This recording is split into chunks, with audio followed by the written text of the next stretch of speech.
Once upon a time, in a village nestled between rolling hills and a sparkling lake, lived a boy named Mgasto. Now, Mgasto wasn't your average village boy. No siree. Mgasto was a dreamer. In fact, some folks said his head was filled with more cotton candy clouds than anyone they ever did meet.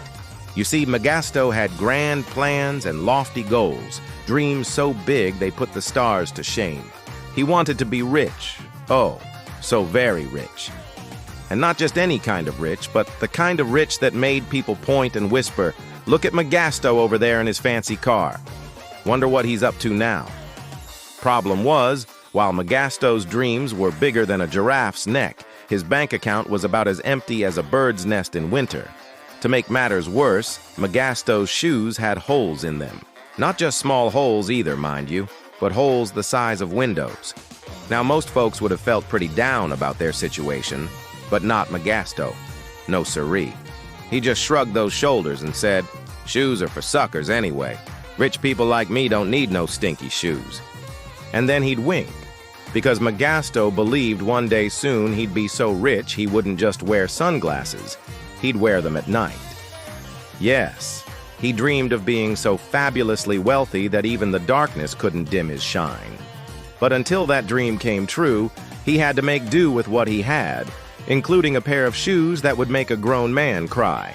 Now, you're probably wondering what a resourceful young boy like Mgasto did to try to make his fortune. Well, let me tell you, it was a sight to behold. His first venture was selling bottled air. He grabbed some empty soda bottles, sealed them up tight, and started shouting, "Get your fresh mountain oxygen here. Limited edition, only the finest air for discerning customers." But nobody took him up on his offer. Not a single soul, until a goat passing by kicked one of the bottles open and took a little snort. Upon witnessing this miracle, Mgasto shouted, "See, even animals know quality when they smell it." But sadly, goats are lactose intolerant, so that goat soon regretted its decision. Next, Mgasto hit upon the idea of starting a chicken taxi. He figured since everyone in the village had chickens, why not offer a fast, reliable transport service for them? So he loaded his neighbor's chickens into a wheelbarrow, shouted, "Fast transport for birds only," and started pushing. It seemed like a great idea until the chickens escaped within seconds.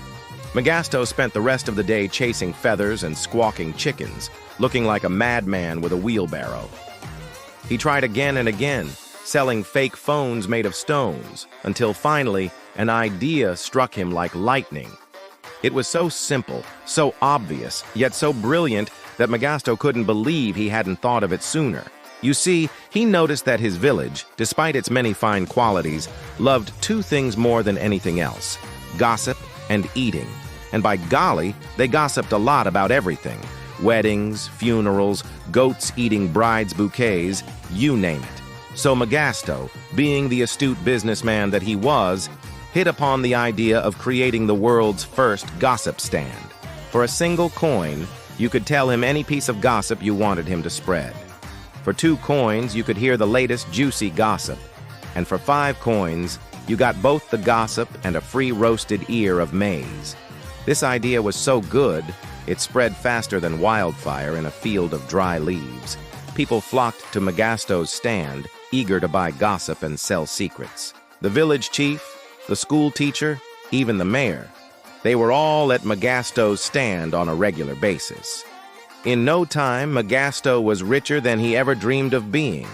He bought new shoes, not just new shoes, but the shiniest, cleanest pair of sneakers that made other kids go blind in the sun. He fixed his house, traded his rusty bicycle for a shiny motorbike, and yes, he even wore sunglasses at night, because why not? One day, a journalist from the city visited Mgasto and asked him, "Young man, how on earth did you get so rich?" Mgasto just smiled, lowered his sunglasses, and said, "Simple, I just sold what people love the most, other people's business." Now, this story is a reminder that sometimes our craziest ideas aren't crazy at all. They're just waiting for the right moment to succeed. And if you're willing to chase your dreams, even if it means chasing chickens around the village square, who knows? Maybe someday you'll be rich enough to wear sunglasses in the dark too.